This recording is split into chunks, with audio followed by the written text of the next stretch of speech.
উপদেষ্টা পরিষদ থেকে পদত্যাগ ও রাজনৈতিক দল গঠনের বিষয়ে এখনো কোনো সিদ্ধান্ত হয়নি। এই কথা জানিয়েছেন তথ্য ও সম্প্রচার উপদেষ্টা নাহিদ ইসলাম। তথ্য ভবনে এক অনুষ্ঠান শেষে তিনি বলেন, 15 বছরের ধারাবাহিকতায় আওয়ামী লীগের রাজনীতি করার সুযোগ নেই, তবে তা আইনগত ও রাজনৈতিক সিদ্ধান্তের বিষয়। জানান, প্রতিহিংসার বশবর্তী হয়ে কোনো পদক্ষেপ নিতে চায় না সরকার। সরকার যদি নিরপেক্ষ না থাকে তাহলে একটা নিরপেক্ষ সরকার দরকার হবে নির্বাচনের সময়। আমি কথাটা বলেছি, কারণ আছে।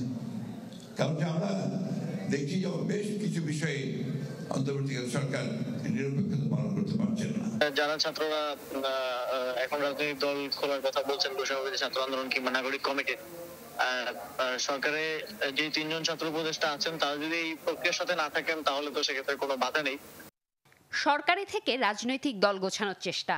বিএনপি নেতাদের এমন অভিযোগের পর গেল কয়েকদিন ধরেই গুঞ্জন, উপদেষ্টা পরিষদ থেকে পদত্যাগ করে রাজনৈতিক দল গঠন করতে যাচ্ছেন ছাত্র উপদেষ্টারা।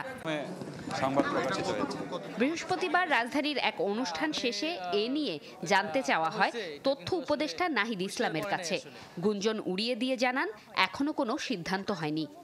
তো এই আলাপটা আসছিল যখন আসলে কিছু রাজনৈতিক দল থেকে বলা হচ্ছিল যে সরকারের থেকে রাজনৈতিক দলে অংশগ্রহণ, তখন আমি বলেছিলাম যে কথার প্রেক্ষিতে যে নতুন রাজনৈতিক দল হোক বা অন্য কোনো রাজনৈতিক দল হলো, আমরা সরকারে থাকা অবস্থায় সেটার সাথে সংশ্লিষ্ট হব না।